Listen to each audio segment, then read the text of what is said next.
Greetings, friends. My name is Anders, and I use pronouns like he and they, and I serve as the associate pastor of St. Paul Lutheran Church in Wheaton, Illinois.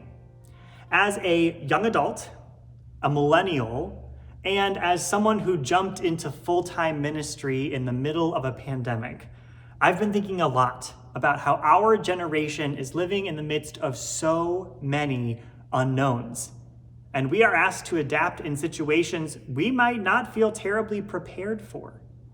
Pandemics aside, we might feel that sense of change as we start new chapters of work or learning, as we move to new places or begin living on our own, or even as we discover new ways to best express ourselves to the world.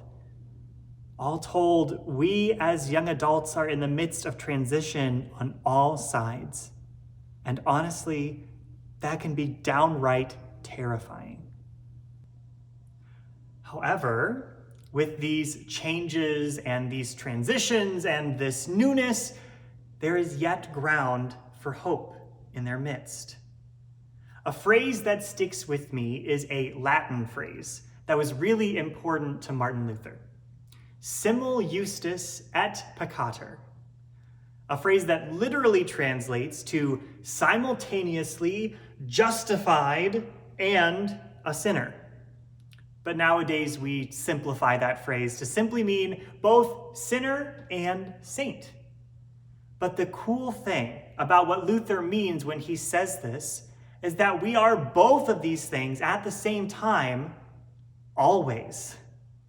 These two things that are completely opposite and opposed are what we always are. We are people who fail and mess up. We are also people who are deeply loved by a creator who calls us each by name and draws us toward a life of saintliness all the while.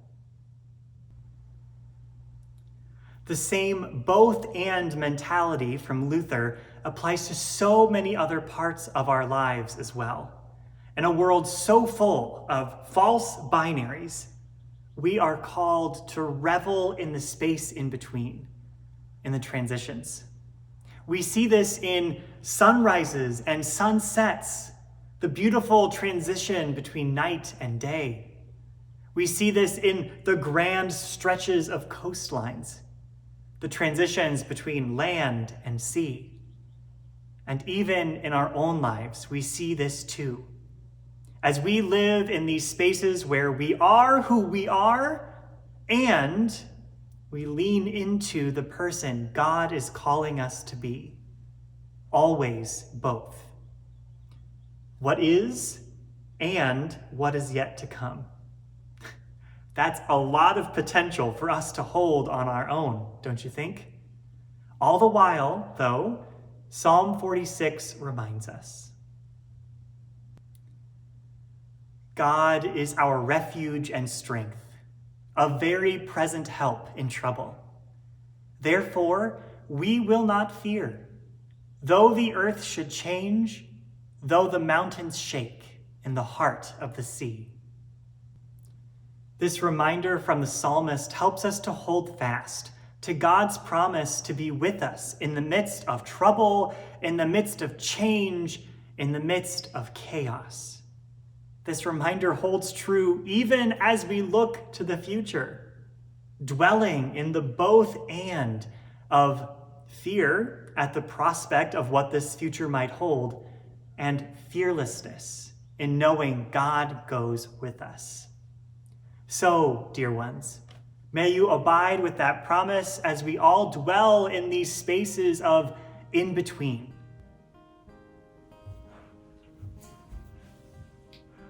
These times of both and, these transitions all around us. Amen.